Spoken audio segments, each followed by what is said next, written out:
Et une fois n'est pas coutume, jamais 203, Qui veut la peau de Roger Rabbit de Gary K. Wolf est traduit par Jacques Fuentelba, chapitre 3. Je parcourus une série d'artères au hasard. Le trench coat, le chapeau à la George Bord et les grosses lunettes de soleil me suivaient au pas. Une filature. J'accélérai ma foulée, bifurquai à un coin de rue et m'engouffrai dans l'embrasure d'une porte. Quelques secondes plus tard, l'individu mystère me suivit en tournant à l'angle. Je laissai l'importun me dépasser de 3 pas, puis lui sautai dessus, en lui attrapant le bras. Je le tordis derrière son dos et le plaquai contre le mur le plus proche. « Qui êtes-vous et que me voulez-vous » sifflai-je en exerçant une pression persuasive. « J'étais simplement curieux de voir comment un vrai détective opère, » indiqua la bulle de mon poursuivant. « Je me suis juste dit que j'allais vous coller au basque. Vous observez à distance en quelque sorte. Je suis désolé si j'ai fait capoter votre modus operandi. » Je relâchai ma prise et arrachai le chapeau à large bord, dévoilant une paire d'oreilles de 45 cm soigneusement pliées en accordéon.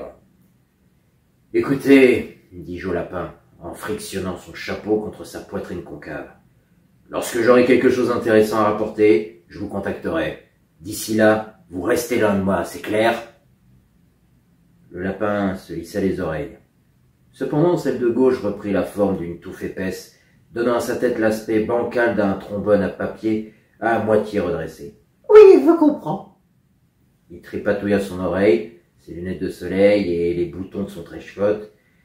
Jusqu'à court d'éléments accessoires, il se met à tripatouiller son âme.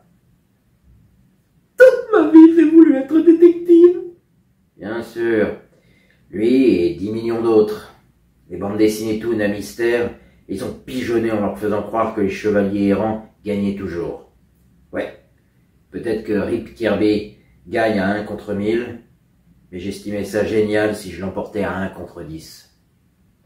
Oubliez ça, dis-je. En outre, je ne suis pas sûr de pouvoir m'attarder encore longtemps sur cette affaire.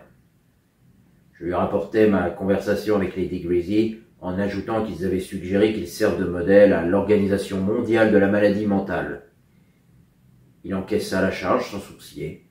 « Je n'ai jamais dit qu'ils avaient mis par écrit cette histoire comme quoi j'aurais ma propre bande dessinée, » répliqua-t-il. « Ils ont fait cette offre verbalement, et Rocco l'a répété à plusieurs reprises depuis. »« Quelqu'un d'autre que vous l'a déjà entendu? » ?»« Bien sûr, il en a parlé une fois lors d'une séance photo devant Baby Herman et Carol Masters, ma photographe.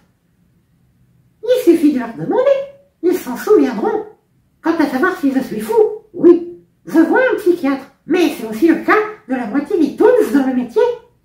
Cela ne permet guère de me qualifier de véritable foldingue. »« Je ne sais pas, dis-je en envisageant d'en finir avec cette affaire ici même.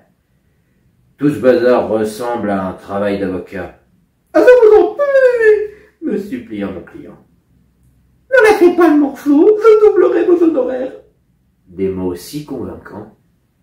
« D'accord, vous doublez mes honoraires et je reste sur votre affaire. » Je tournai les talons et m'éloignai. Le lapin laissa tomber son chapeau dans le gouffre entre ses oreilles et bondit à ma suite, en sautillant si vite que ses bulles de dialogue fouettèrent le sommet de sa tête, se détachèrent avec des coups secs à la base de son cou et rebondirent sur le trottoir. « Laissez-moi vous aider, » dit-il lorsqu'il me rattrapa. « Cela représenterait beaucoup pour moi, je vous en prie. »« Pas question, déclarai-je sans embâche.